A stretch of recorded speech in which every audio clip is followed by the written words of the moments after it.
we have to realize that the sun giving off charged particles, changing the magnetosphere and the magnetic environment of Earth can have incredible ramifications for modern technological society. Professor Robert Schoch earned his Ph.D. in Geology and Geophysics from Yale University in 1983. He is now an Associate Professor of Natural Sciences and Mathematics at Boston University. So when I use the term solar outburst, I use that as a general term, and what that can include, not always all of them together, but in a major solar outburst, all the evidence is that these different features or factors and phenomena do occur together. You have a solar flare, incredibly hot, energetic, bright solar flare coming off of the sun, and with that is often a coronal mass ejection, which one can think of as essentially a bubble of plasma. Now, plasma is electrically charged particles, generally at very high energies, moving at very high speed. So coronal mass ejection, one can think of that as this huge bubble of ionized gas or charged particles thrown off by the sun. So that's a second factor in a major solar outburst. So solar flares, coronal mass ejections. Something else that is associated with a major solar outburst is known as a solar particle event or solar proton event. The sun normally, in everyday terms, we're used to the solar wind, at least people who study the sun and are aware of the sun, that it has a stream of particles and a magnetic field, electric field involved. Whenever you have an electric charge moving, it generates a magnetic field, and we have the solar wind, the stream of particles coming from the sun and the heliosphere. But during a major solar outburst, this intensifies and you can get these charged particles, primarily protons and electrons, but it can also be other ions, moving at incredibly fast speeds, and they may intersect the various planets, including planet Earth. So we have solar flares, coronal mass ejections, solar proton events or solar particle events. Something else associated with a major solar outburst is an electromagnetic pulse in some cases, an EMP, which is something that in ancient times people probably could not detect or could not detect directly, but in our modern day with the electronics and electrical grid systems, etc., electromagnetic pulse would have devastating effects on us, as would the solar proton event, as would a coronal mass ejection with this bubble of ionized particles, gases, plasma hitting Earth, and the solar flare itself, which would be the first thing we see because that is a form of electromagnetic radiation, light, coming much quicker from the sun, then followed by the other features of a major solar outburst. The term solar outburst is a general term for the different phenomena that can come from a very, very active sun, when the sun essentially explodes in everyday terms. One thing that we have to keep in mind, or people should realize, is that the sun is not particularly stable in the long term. Even on the short term, it goes through cycles, the sunspot cycle. It gives off various flares, most of them relatively minor from a human perspective, but every once in a while it gives off major flares. It gives off these coronal mass ejections. It gives off solar proton events. SPEs, they're known, solar proton events, CMEs, coronal mass ejections. So when you have these thrown off by the sun, that's what I'm referring to as a solar outburst. And they can be more minor or they can be more major. We had a solar outburst in historic times known as the Carrington event in 1859 that created all kinds of what are known as geomagnetic storms, as electrically charged particles hit the magnetosphere of the Earth, hit the atmosphere, rained down all the way down to surface levels. The 1859 Carrington event was, from a historical point of view, a pretty major event. But from an astrophysical and geological point of view, it was very, very minor. So we have a situation where, if we look at various solar outbursts, we can think in terms of orders of magnitude, just like you think about earthquakes or volcanic activity. Some are more serious, some are much more powerful than others. I think in terms of geology often, because I am a geologist and geophysicist. That's what my Ph.D. is in. So if you think about the Richter scale for earthquakes, you can have very minor earthquakes. You can have really major earthquakes. Same with solar outbursts and the various phenomena associated with them. The sun is very turbulent. It's very volatile. It goes through periods of increased activity. It goes through periods of decreased activity. It develops sunspot cycles. We know this astrophysically very well. But we really don't understand the sun ultimately in any detail to predict when is it going to be more active. We can make predictions, but they're not always good. And we have to realize that the sun giving off charged particles, changing the magnetosphere and the magnetic environment of Earth can have incredible ramifications for modern technological society. So we have instances when there's what are really very minor solar events, but depending on where their impact is, they can knock out grid systems, they can knock out transformers, they can cause blackouts, they can cause GPS malfunctions temporarily. And these are just very, very minor solar events. We did have a relatively large solar event historically in 1859. We have not seen a 1859 level event since then. That was known as the Carrington event after Richard Carrington, an astronomer who saw the first major solar flare coming off of it in 1859. It was followed by coronal mass ejections. It was followed by all kinds of geomagnetic storms.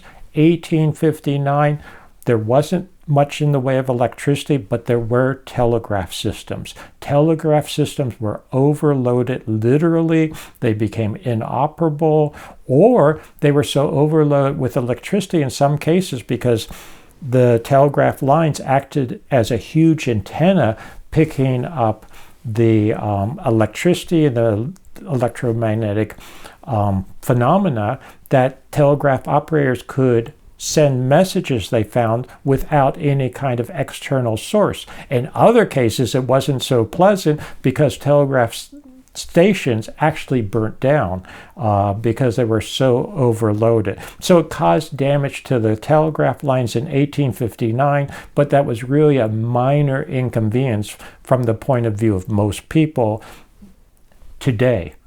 If we had an 1859 Carrington event, it would literally bring down satellites. It would bring down electrical grid systems. It would knock out transformers around the world. We would probably have not hundreds of millions, but billions of people without electricity for some indeterminate amount of time.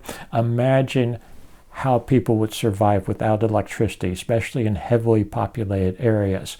So these are very serious things to think about, and solar activity, unexpected by the average person, will have major ramifications when it occurs. Something else that people don't spend a lot of time thinking about, but if we have even an 1859 Carrington event bringing down electricity, grid systems around the world, the solar proton event and EMP, electromagnetic pulse that may be associated with such an event could literally fry personal computers and cell phones and all kinds of records that are stored electronically, including many records for the financial system that don't occur in any other form than electronic form. Plus, they can, such an event, and I hate to even talk about it because it's so scary to me, could bring down nuclear power plants.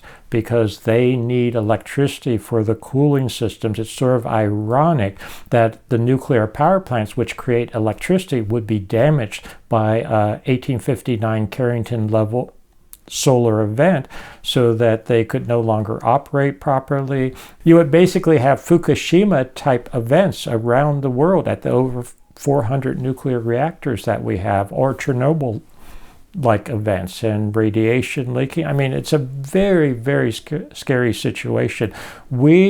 Unfortunately, we as a modern society every day are making ourselves more vulnerable to a major solar event, or even relatively minor solar events, as we continue to have more electronics at a more delicate level. Yes, it's more efficient, they're faster, but they're not as robust.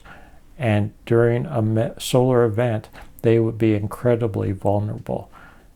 So not to be the bearer of bad news, but you heard it from me when it happens. My interest in solar outbursts actually arose from my interest in ancient civilizations and what happened to ancient civilizations, what could bring them down, what could bring the demise of ancient civilization, particularly at the end of the last ice age, which is circa 9700 BCE.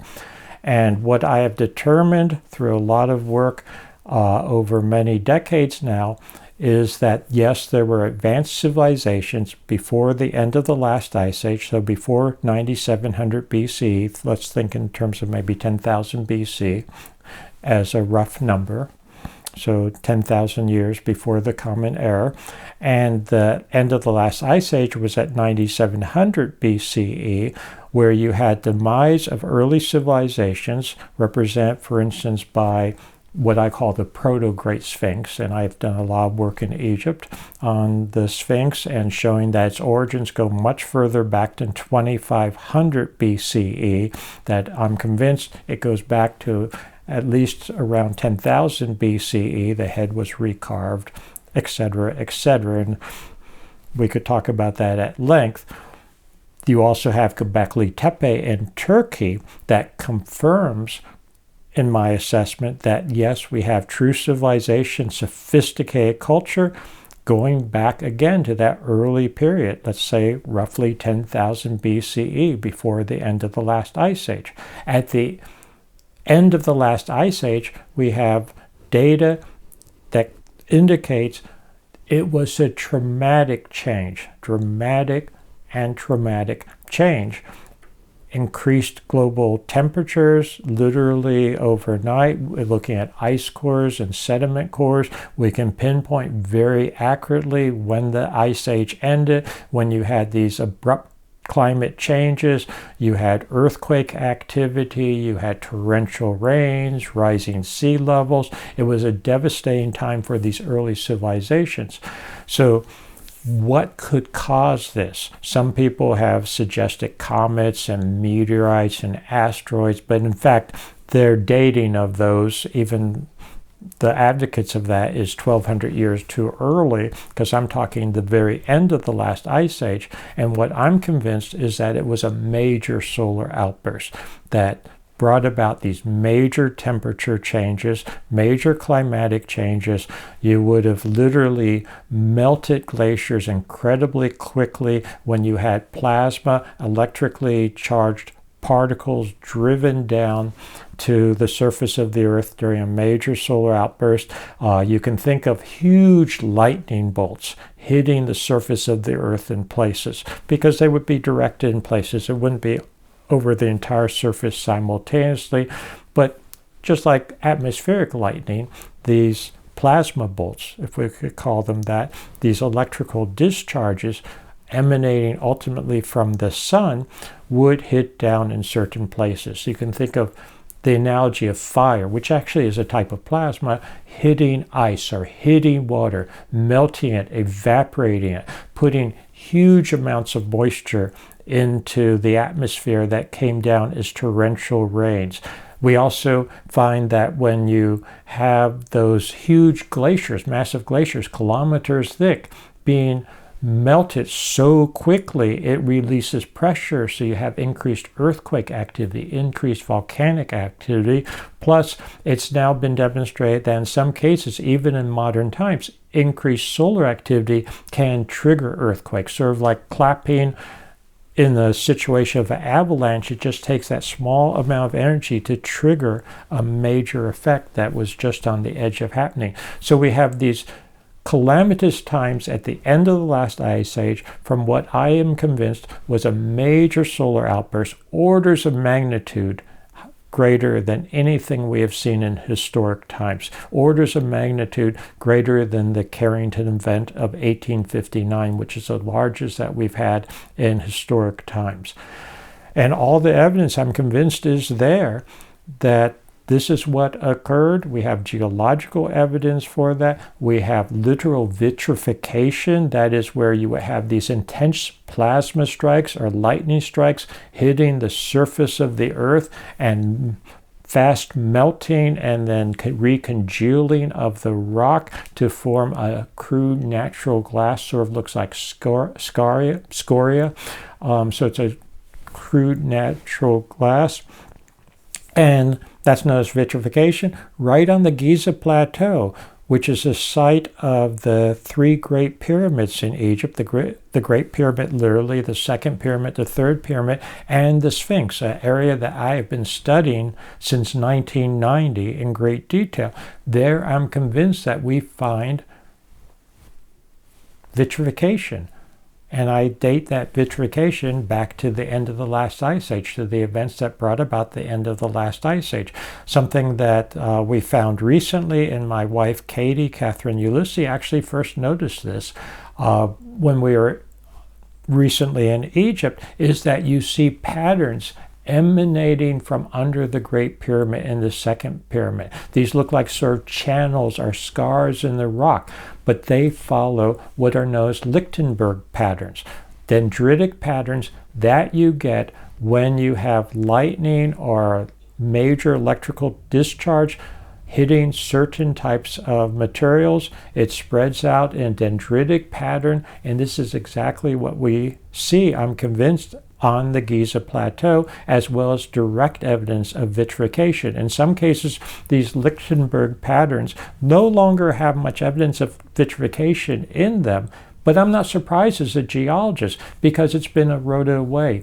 The glassy shards at a microscopic level are very, very fragile. And so from natural erosional processes, much less the camels and humans and donkeys traipsing all over them, it's hard to find some of this evidence on Earth. It's interesting that one of the first people to talk about this was the astrophysicist Thomas Gold in the early 1960s. He hypothesized, based on the evidence, that there was a major solar outburst in what he called geologically recent times, which is his way of saying the end of the last ice age. And at first it was a hypothesis.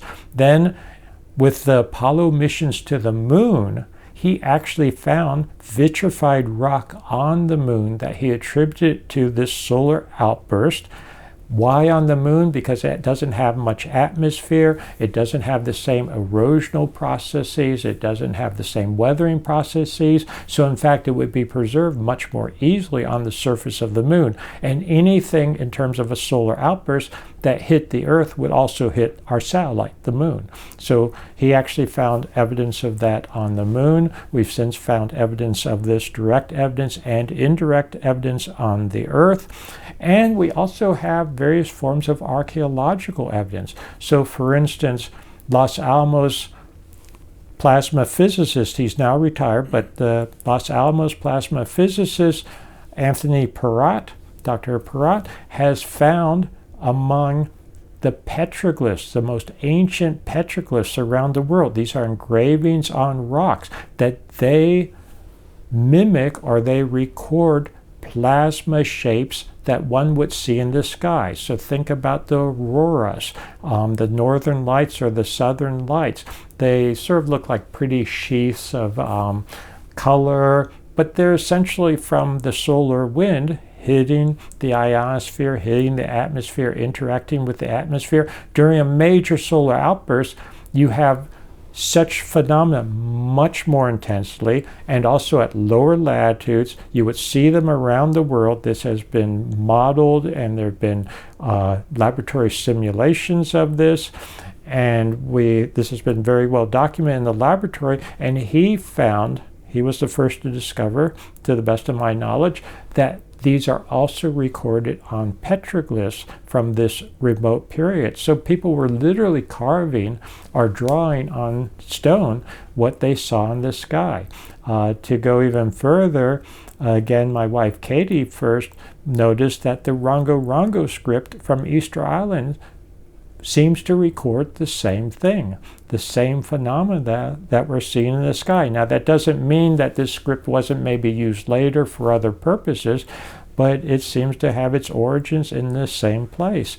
And yes, I just want to address this, that the Rongo we have now, of course, are copies of copies of copies of copies of copies, just like the Bible or Plato's dialogues, etc., are copies of copies of copies, but that doesn't negate their origin, that they could go back to that earlier period. So we have lots of evidence, I'm convinced, physical evidence, geological evidence, textual, if we could call it that, for the archaeological evidence. Plus we have myths about thunder and thunderbolts in the skies, and suggestions that there was something strange going on in the skies that people were observing, going back to a very early period. We have Plato's Atlantis that actually ties in here, because Atlantis was destroyed in a day and a night, supposedly, and sank under the waters, and there were torrential rains, etc., etc. Well, these are all features that you see at the end of the last ice age.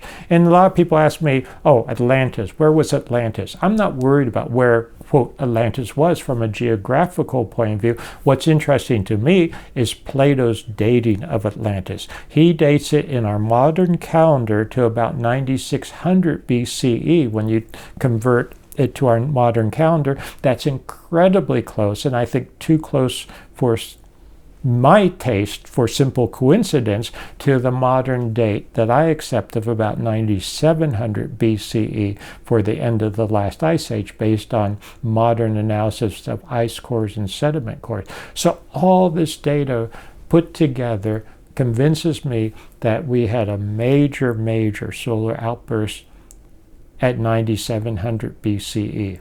When we talk about vitrification, what it means, or what it is when you have a lightning bolt or some kind of electrical discharge or some kind of source of incredibly intense heat hitting the surface of soil or rock or sand, basically melting it really quickly, and then it congeals and cools really quickly. It makes glass. So that's the vitrification. And so it's a natural glass. Some of it looks prettier than others. Some of it looks like just sort of this weird, we'll call it scoria type material. It's all bubbly and not very pretty. Other natural glass that's formed this way actually looks quite pretty. Some of it is sort of beautiful green. You have what's known as the Libyan desert glass, which I believe was produced during such a process of solar outburst and vitrification of the rock, where the plasma discharges, we'll call it lightning bolts, literally hit the surface of the earth. In some cases, you have vitrification actually of ancient structures. So in Europe, in Scotland, for instance, or in Wales, you have these incredibly ancient structures, which some of them have now been dated back to around the end of the last ice age, which show vitrification. When you look at the patterns of vitrification, I'm convinced that you can actually start to reconstruct where in the sky the solar discharge or the plasma discharge came from, and how it hit the outside of one wall versus the inside of another wall, and vitrified the rock, basically melted it, and it recongealed in this natural glass type structure. People have argued about, oh, they were doing that on purpose. Well, to get the temperatures you need to melt that. And why would you do it? Because actually it weakens the walls, it weakens the rock. The legends about King Arthur, and some of them talk about how he lived in glass castles. Well, people think of like a cathedral and stained glass windows, but if there's any truth to that, I think what it's actually saying is he was reoccupying these very ancient forts that had vitrification on them, and they were recognizing that. But it's now known from archaeological evidence that a lot of these so-called Dark Age forts from maybe 1500, 1300 years ago, they don't actually originate from that period. They're much, much older structures that were reused. When you hit rock and you vitrify it, when you hit it with a plasma strike, with a super electrical discharge or a thunderbolt, whatever you want to call it, it compromises the rock. So it actually can cause it to decay more quickly in some cases, to erode and weather away more quickly. So this is a factor that has to be taken into account. And this is ongoing research. This is ongoing science. It used to be smooth-sided. Okay, but when you're talking about the pyramids, they were once smooth-sided. Now, do they go back to that earlier period? I'm not convinced that the pyramids that we see now go back to that earlier period. What they seem to be doing is marking where there was a major plasma strike on the Giza Plateau, and that came from the sun during a solar outburst, and the sun was very sacred to many cultures around the world, including the ancient dynastic Egyptians, and I would assume, therefore, the people of that much earlier period, because we're talking thousands of years before the dynastic Egyptians, and they may have seen this as a sacred site, because this is literally a place where the sun touched the earth in a very dramatic, very compelling way. And my hypothesis, in part, our working hypothesis, is that this became a sacred site because of the solar outburst that literally touched down there, the plasma strikes, the vitrification. The ancient Egyptians in dynastic times said essentially as much, because they talked about going to the Giza Plateau, looking at the, quote, thunderbolts, somehow petrified, we would call it thunderbolts, which I think they were probably recognizing the vitrification in the ancient structures. They seem to have built pyramids on top of them. Those pyramids from dynastic times, I believe, based on evidence I've been putting together, are actually, we'll call it modifications, reconstructions, or refurbishings of older structures that go back to well before dynastic times, maybe back to that early period, maybe back to the same period I'm working on for the Great Sphinx, or that my research points to for the Great Sphinx, that the Great Sphinx itself originated about 10,000 BCE or so roughly, and there's evidence that the Sphinx itself was hit by a lightning strike or a plasma strike at the end of the last ice age. There's actually a fissure along the rump of the Sphinx, sort of separating the front from the back, that may be due to a plasma strike. And also, this is, again, we have to look into this more because part of it's hypothesis and speculation, but what I'm very certain about is that the Sphinx is weathered and eroded by torrential rains, by incredible amounts of water runoff.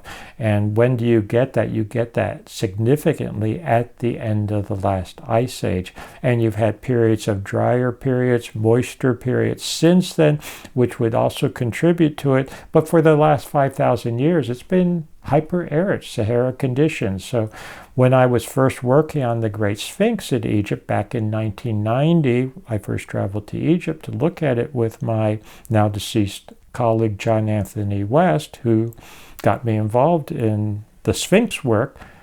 I saw within a few minutes of going to Egypt myself that the weathering and erosion on the body of the Sphinx, not the head, because the head's been recarved, the body of the Sphinx and the walls of the Sphinx enclosure are not Sahara condition erosion and weathering. It has to go back to earlier climatic history. I was perplexed initially by how far it goes back, but based on seismic studies, based on a lot of other research now, I do think it goes back to the end of the last ice age. And now that we have this mechanism, our causative factor of what ended the last ice age was a solar outburst, which would have accompanying torrential rains, it all starts to fit in place and make sense, and I think makes for a very cogent analysis and whole. So we have craters on Earth, and in the past there were incredible controversies as to how some of these craters were formed. Were they from impactors from space? Were they volcanic? Were they from buildup of steam in chambers that then exploded? Or in more modern times, we found that you can have craters that are from huge sinkholes or from methane buildup that then either is released at the surface or explodes essentially. So to have a crater and assume it's meteoritic may be the case, may not be the case. Well, something that I think is incredibly important when you're looking at planetary geology is that you don't necessarily always jump to the conclusion that a crater is meteoritic or asteroid in origin.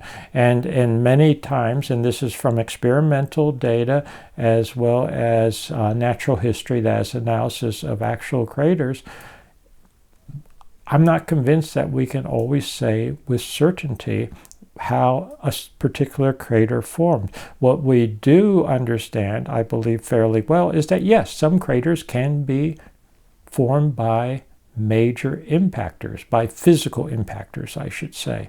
So meteorites and asteroids and maybe fragments of comets, that type of thing. But even there, it's often the pressure and the blast that's forming the crater versus, in a literal sense, the impactor, which may explode above the surface, that type of thing. So something that we also have to consider, and I think is very important, is that you can get craters from plasma discharges, from electrical discharges, for instance, from a very active sun that is throwing out coronal mass ejections and other phenomena like that. In fact, the sun is a star. And everyone should realize that, because people think about stars and they seem to be less prone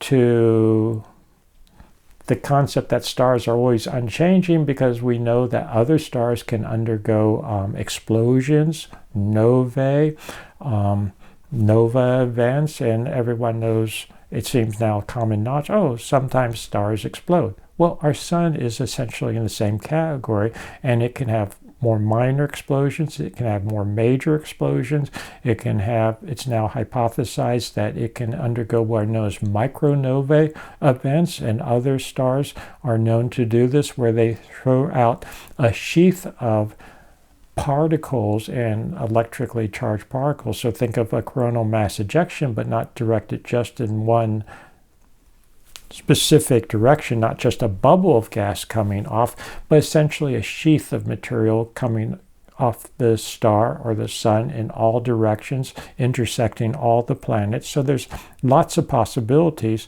for electrical discharges from the sun impacting the planets, be it Earth or Mars or the moon when the Earth is hit, etc.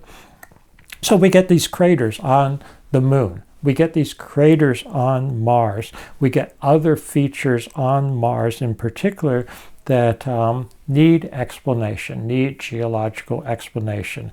And the classical way to explain them is by, quote, known factors like volcanoes and tectonic processes and grabens and meteorite impacts and asteroid impacts. And often, in my opinion, as a geologist, and I have a Ph.D. from Yale in geology and geophysics, it sometimes really strains credulity to explain some of these features based only on known geological processes that have been assumed to occur and have been documented in many cases on the Earth. If you think in terms of electrical discharges, that's what happens, and this has been shown in laboratory experiments. And we know that with electrical discharges, plasma phenomena, that is electrically charged particles at high intensity, you can do laboratory experiments and get phenomena that are incredibly similar to what you see on Mars, on the Moon, on other planets.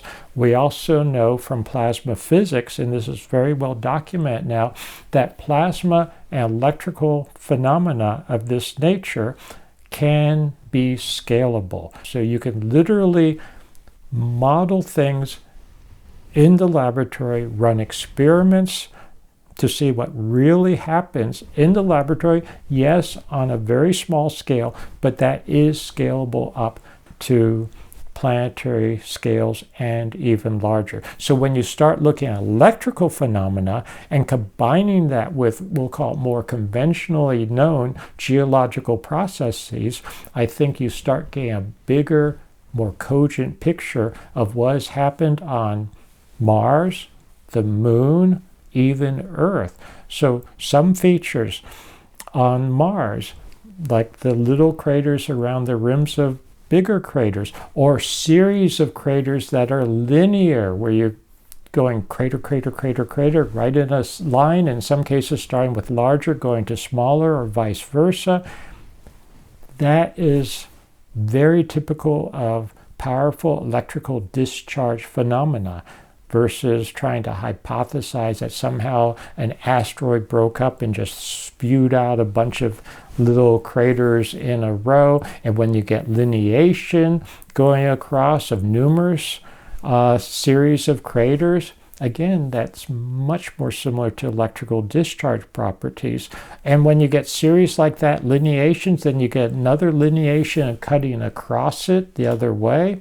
This is not what river channels do, or fluid flow, which some people have suggested for some of these features.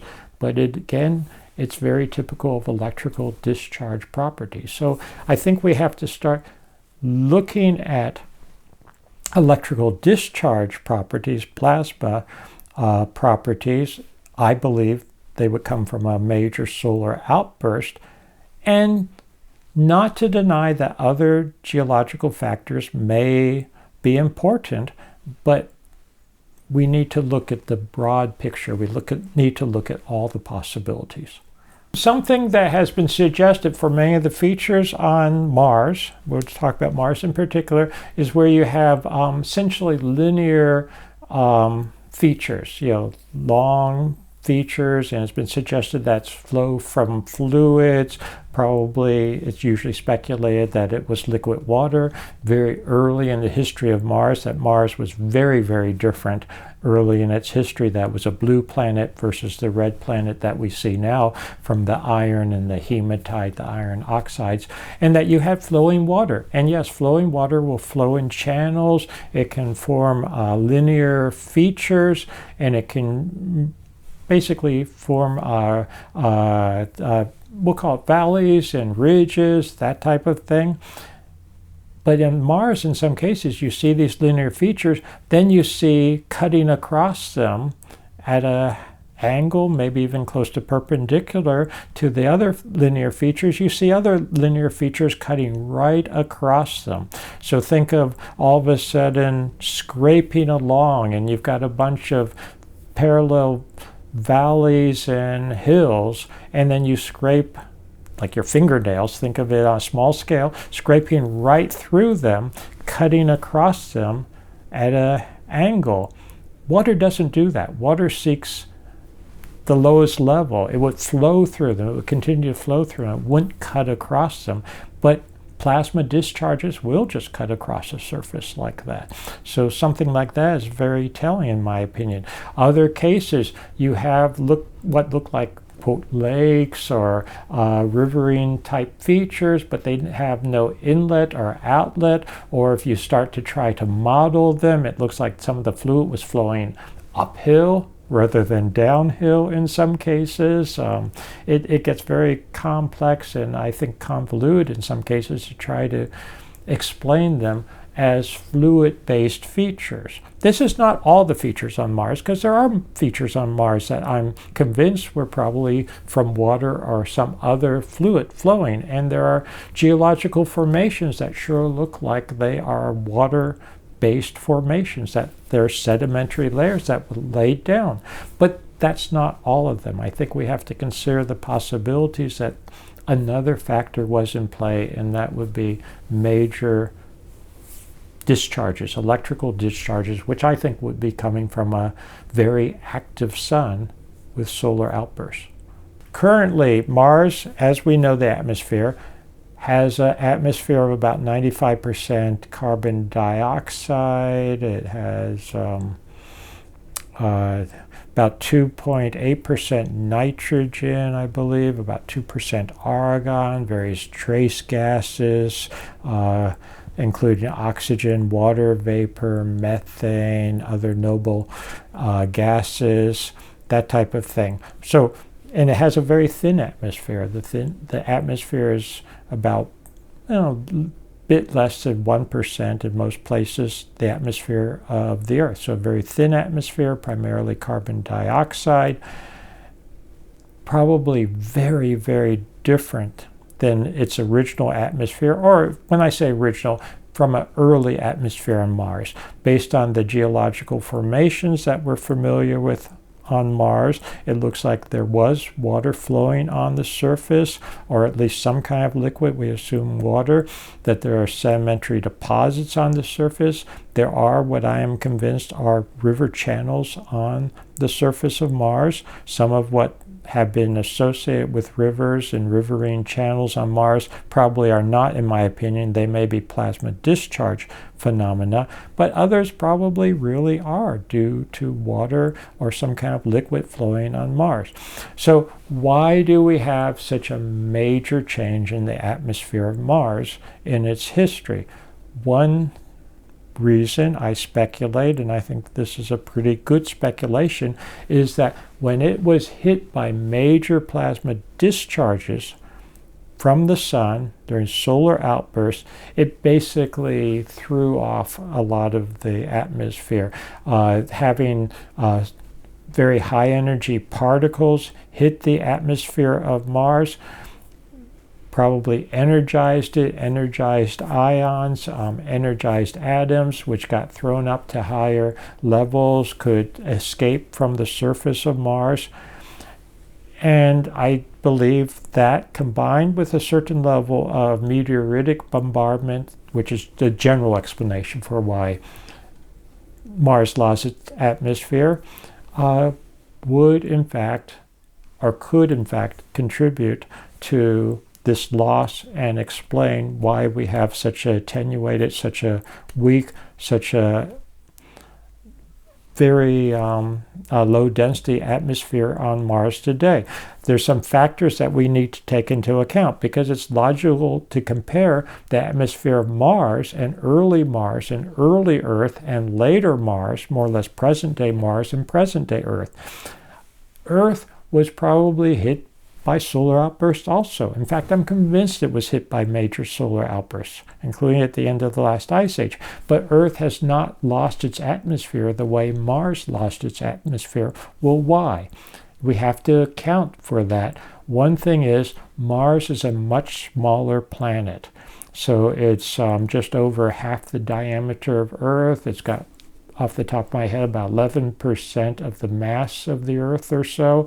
It's got a much weaker surface gravity, generally around maybe 38% of the Earth's surface gravity. So things will be lost much more easily, including the atmosphere, things ejected from the surface. So it's got much less grasp, if you would, on its atmosphere. So under those conditions, it's going to lose it much more easily, not be able to retain it.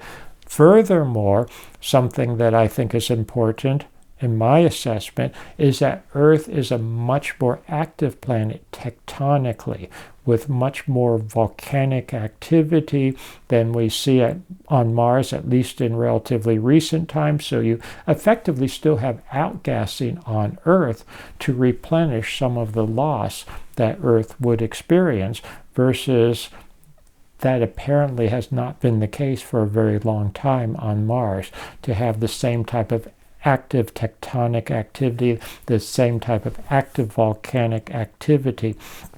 Now, there is evidence for tectonic activity on Mars, and there's evidence that's been put forward. So, for instance, you have what's sometimes considered the largest volcano, or one of the largest volcanoes known in the solar system, Olympus Mons on Mars, and it looks like a huge shield volcano, to use the geological term, but it doesn't look like it's active at the present day, at least not to my eyes. And when you look at details closely, scalloping along the edges, the crater, the major crater that it consists of, and smaller craters around it, it starts to look, to my eye, as from a geological perspective, less and less like any kind of typical shield volcano. And in fact, it may well be, and I can't say this definitively at the moment, but I have to speculate, along with some others, that it may be a plasma phenomenon. It may be a plasma blister, as they've been called, where you have a major plasma impact in that region, essentially blistering the surface of the planet. So it may not be a volcano at all, or certainly not a typical volcano as we see on Earth and some other planets and planetoids. Then we have things like Valles Marineris, this huge canyon type structure that's about the fifth of the circumference of Mars. People think of it as like a huge Grand Canyon, but this is literally thousands of kilometers long and incredibly deep. And one explanation, one geological explanation that's been proposed, is that region of Mars experienced swelling and uplift and stretching, and then the canyon, basically it's a section of rock that collapsed and went down, what's sometimes known as a graben type feature in geology. And that's one explanation that's been proposed. But when you start looking at it in detail, another explanation, which I find quite compelling, is that it's essentially from a plasma discharge, a huge electrical discharge that ran along the surface of the planet in that area and gouged out, literally burnt out, gouged out a big scar in the planet. And it shows scalloping features, it shows rounded sort of rotary type features, if you would. If you think of a plasma discharge as a major point that's moving along the surface, that looks like it's thrown up material on one side and redeposited on the other side, which is what you expect with certain types of plasma discharges. So again, I think we have to look at other possibilities, including electrical phenomena that probably were occurring in the solar system, and not just in very early times, but right up to geologically recent times, and even to this day, because the sun is an incredibly active star. And there's some evidence, I'm convinced, that the sun now may go through a periodicity on the order of not tens of millions of years or hundreds of millions of years in terms of its activity, but more in the order of 10,000, 13,000, 12,000, somewhere in that time range period. So I'm not surprised, and I hate to even be saying this, but we had a major solar outburst at the end of the last ice age, which was 9,700 BCE, or 11,700 years ago, and there is astronomical, astrophysical evidence, good solar astrophysical evidence, that the sun is becoming more active in the last 70 years or so, or the last century. Maybe we could date it to the 1859 Carrington event, but in recent times, relatively recent historical times, it's becoming more active than it ever has been since the end of the last ice age, 12,000 years ago. So this may just be a natural cycle for the sun, but we as humans on Earth, with our incredibly sophisticated technology at least need to be thinking about this. As a side note, I want to point out that we have in modern times, very, very recent times, discovered, or not myself, but people who work on meteorites, they've concluded that there are a lot of meteorites, it turns out, on Earth that got thrown off the surface of Mars. And some people wonder, well, how can that be? I mean, how many asteroids are hitting Mars with the impact to throw so many meteorites off that some would be intercepted by Earth? But it makes a lot more sense to me if you're talking about plasma discharges, which would throw up incredible amounts of material, some of which would reach escape velocity. Instead of falling back to Mars, they would get thrown out beyond Mars and escape into the solar system, some to be intersected by Earth. So that's a side note, but I think it contributes further to the hypothesis and evidence that Mars was hit by major solar plasma, I think it's solar, plasma discharges. So getting back to Mars, you would see these incredible lightning bolt type phenomena gouging the surface of the Earth literally, and this would also affect the atmosphere, because as you throw out big chunks of rock, you can think of throwing out small chunks of rock, you can think of throwing out little particulate matter. Also, as the plasma discharges come in, there's a phenomenon, it's sometimes referred to as sputtering, where you have the ions hitting any atoms in the atmosphere, knocking them around, in some cases causing them to mutate in the sense of knocking neutrons out, that type of thing. And so you have this cascading effect where they're thrown all over the place, and especially with Mars and its relatively low gravitational field, because it doesn't have that much mass. Some of them are going to be thrown toward the surface, yes, but some will be thrown towards outer space and reach escape velocity and literally be lost. So it's sort of one-way street for Mars, as I see it, that as you undergo these major plasma discharges, you're gouging and modifying the rock surface, and you're losing atmosphere. You're not replenishing it because it's not this active tectonic planet that's spewing out more gases from the center. You're only losing gases. So my speculation is that yes, we had major solar outbursts in relatively recent times geologically, like the one I've focused quite a bit on at the end of the last ice age, but we would have had earlier solar outbursts also. And looking at Earth data, we know that there were earlier solar outbursts. Just recently, another one was documented at about 12,300 BCE. We have evidence in terms of fulgurites and vitrified glass, etc., for even earlier solar outbursts. We have evidence now documented in ice cores and tree rings and sediment cores for smaller solar outbursts. When I say smaller, smaller than those at the very end of the last ice age. Since then, at a number of different times, but larger than the Carrington event of 1859.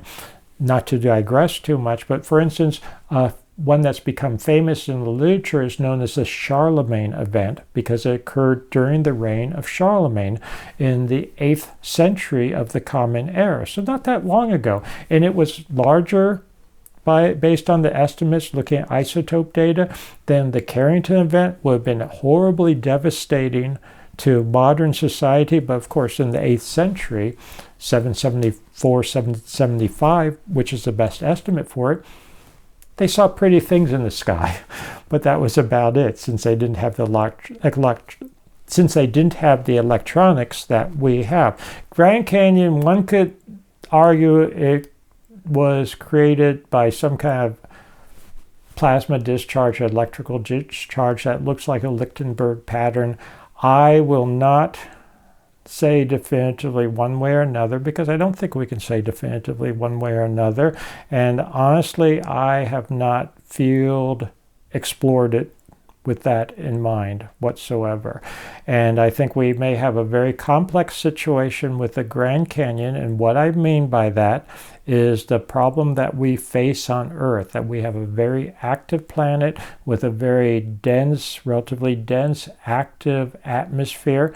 So any kind of electrical discharge features that we find on Earth have an overlay of erosion and other types of geological processes. So this is something that to me is a little frustrating at the moment, that I'm stuck on this planet where we'd like to look for electrical discharge features, or I would like to look for it, and some of my colleagues, but we have this overlay of other types of features. So yeah, we have a river running through the Grand Canyon. Does that mean that river formed the Grand Canyon per se, or did it follow a pattern that was gouged into the rock earlier and has since then emphasized it and reinforced it and elaborated on it? I think we have to consider the possibility that there's more than one factor involved with the Grand Canyon, and it's not a simple feature. And in some cases, we have to look to other planetary bodies to sort of isolate certain factors. That's why Thomas Gold was able to see vitrification on the moon before it was really recognized on Earth, because you had a simpler situation on the moon because you don't have all the other compromising factors of dense atmosphere and erosion and other active geological factors. When I was a graduate student at Yale, we didn't think about plasma discharges and solar outbursts and that type of thing. In fact, I want to say very few people were thinking about it before the last decade. I was not trying to claim anything great here, but I published the first edition of my book, Forgotten Civilization, with the subtitle The Role of Solar Outbursts in Our Past and Future, came out in 2012. A lot of the data now that really confirms how active our sun has been and how we've had things like the Charlemagne event in the 8th century, and we've had other major solar outbursts between the end of the last ice age and historic times. That's all come out in the last decade or so since I first started publishing on this. I believe, and I think this is really important, that I do my absolute best not to just go into something and say, this is what I'd like it to be, but I look at the evidence, and wherever that evidence goes, that's the way I follow it. And whether that's popular or not, whether it's what I would like personally going into something or not, I always try to follow the evidence. And I think that's the way you have to do science, or at least that's the way I want to do things. This is the continuing series of Blue Planet Red, an award-winning documentary film on the history, evidence for life, and catastrophes that contributed to the death of Mars. The documentary includes interviews with NASA's lead astrobiologist, university professors, aerospace industry scientists, and independent researchers. If Mars was like Earth in the distant past, could there still be life there now? What happened to it? And what turned a blue planet red?